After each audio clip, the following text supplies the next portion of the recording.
여러분 안녕하십니까? 사주 상담사 장세진입니다. 사주 간명에서 용신이 차지하는 비율은 대단히 높은데요. 어느 십신 용신이 명주에게 어떻게 영향을 미칠까가 매우 중요하기 때문입니다. 따라서 십신별 용신 성격을 두 번에 걸쳐 올릴 텐데요. 오늘 영상은 비겁 용신과 식상 용신에 대해서 살펴보겠습니다. 오행의 발달과 과다로 성격을 파악하는 것은 충분히 가능한 일이지만 용신으로 성격과 심리를 파악한다는 것은 어떤 면에서는 모순일 수도 있습니다. 전왕법으로 잡은 용신을 제외하고 일반격인 억부나 조후로 잡은 용신은 자기에게 약하거나 고립된 힘이 되는 용신일 텐데요. 그 용신이 어떻게 명주 성격을 설명할 수 있을까? 같은 오행이라도 원국을 구성하는 오행은 현실적인 판단이나 행동으로 발현되는 것이고요. 용신으로서의 오행은 인간이 지향하는 꿈을 향해 무의식적으로 전진하는 것입니다. 이는 원국에 없는 오행으로 원국의 성격을 파악하려는 무자론 또는 무자법과도 부분적으로 맥을 같이 하는데요. 인간은 자신이 갖지 못했거나 자신에게 부족한 요소에 대해 강한 욕망을 지니고 있음을 말하는 것입니다. 용신에 따른 성격 파악은 단순히 한 사람의 성격을 평면적으로 판단하지 않고 그 속에 숨은 욕망의 지향점까지 파악하여 자기 삶의 방향을 결정하는 데 그 의미가 있습니다.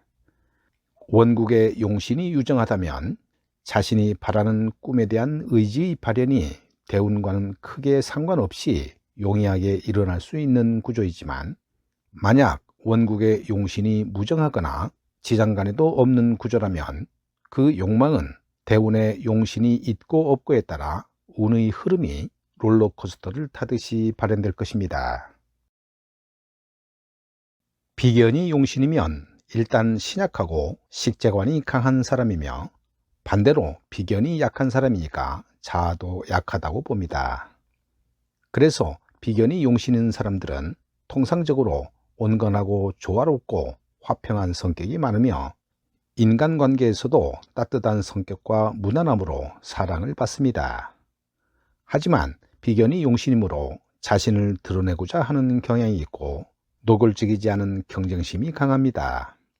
따라서 비견이 용신인 사람은 비견이 가진 본질, 곧 독립심과 한두 번의 실패를 오히려 자신의 장점으로 여기는 불굴의 태도를 취하는 것이 중요합니다.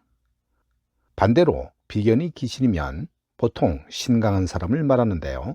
자존심과 자기주장이 강함으로 사교성에 문제가 있다고 봅니다. 웃자고 농담했는데 죽자고 덤비는 경우로, 특히 월주가 모두 비견이고 그 비견이 기신이면 폭력성의 가능성이 높으므로 자신을 엄격한 기준으로 성찰해야 합니다. 겁재가 용신인 사람은 가식이 없는 솔직함으로 사랑을 받는데요. 얼핏 보면 행동이 공격적으로 보일 수 있지만 뒤끝이 없고 감정을 솔직하게 표현함으로 해서 타인을 편하게 하는 장점도 있습니다. 겁재가 용신인 사람은 작은 조직을 적극적이고 효율적으로 운영하는 힘이 있거나 큰 조직에서는 참모와 2인자로서 직분을 잘 해내는 잠재력이 큽니다. 긍정적이든 부정적이든 겁재는 에너지상 십신 중에서 가장 큰 힘이고요. 그것을 어떻게 활용하는지에 따라 많은 것이 극적으로 변화하는데요. 하지만 겁재가 기신인 경우는 많은 주의를 요합니다. 폭력적인 표출이 빈번하거나 사회생활은 잘하는데 집에만 들어오면 완전히 다른 사람으로 돌변하는 표리부동한 문제를 야기합니다. 인간관계에서 갈등을 겪을 때 타인을 불신하거나 남 탓으로 돌리는 경향도 있는데요. 겁재 기신에 양인이 위치하는 경우라면 이런 부정성 혹은 불신감이 더욱 강해집니다. 겁재 기신은 국가 공인 자격증을 취득한다면 극단성에서 벗어날 가능성이 높지만 모두가 그런 삶을 살 수는 없는 노릇입니다. 그래서 옛날에는 겁재를 사용신 중 하나라고 생각했었는데요. 꼭 그렇지만도 않은 것이 겁재는 망가질 수도 있지만 벅찰만큼 커다란 고결함을 갖게 될 수도 있기 때문입니다.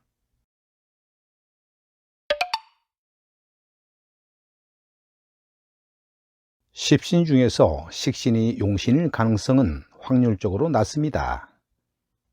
신강한데 비견보다 인성이 훨씬 강한 경우와 신약하거나 중하사주라 하더라도 일간이 생조되어 있고 관성이 강한 경우에는 식상이 용신이 되긴 합니다.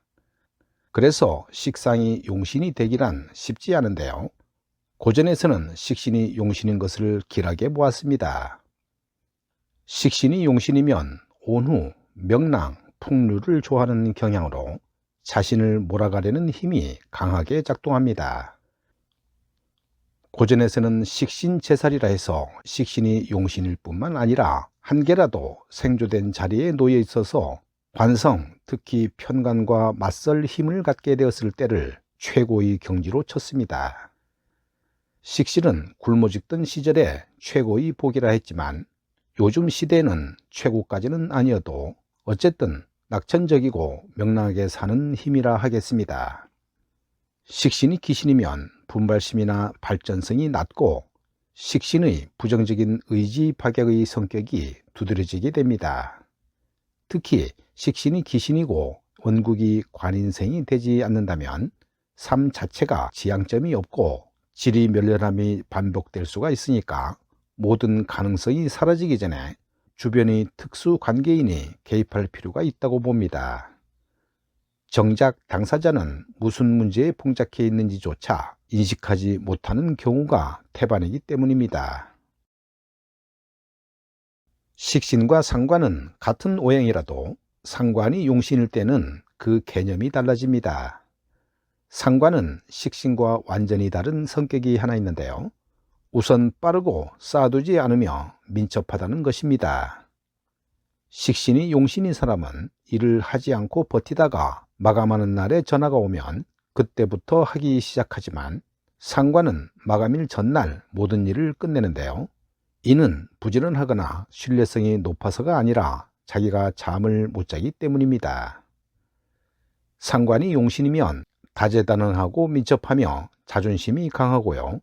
동시에 여러 가지 일을 해내는 능력이 있지만 식신에 비하면 자기 능력보다 박한 평가를 받습니다.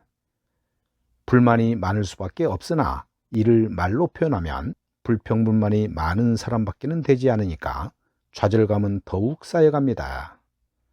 상관은 자존심이 강하기 때문에 원수라도 자기 앞에서 무릎 꿇고 도움을 간청하면 받아주게 됩니다.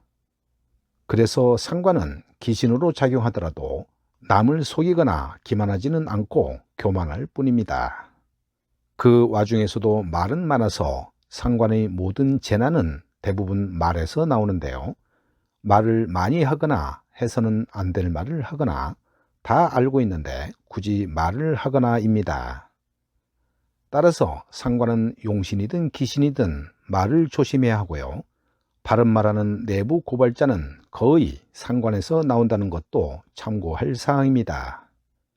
오늘 영상은 여기까지입니다. 여러분 감사합니다.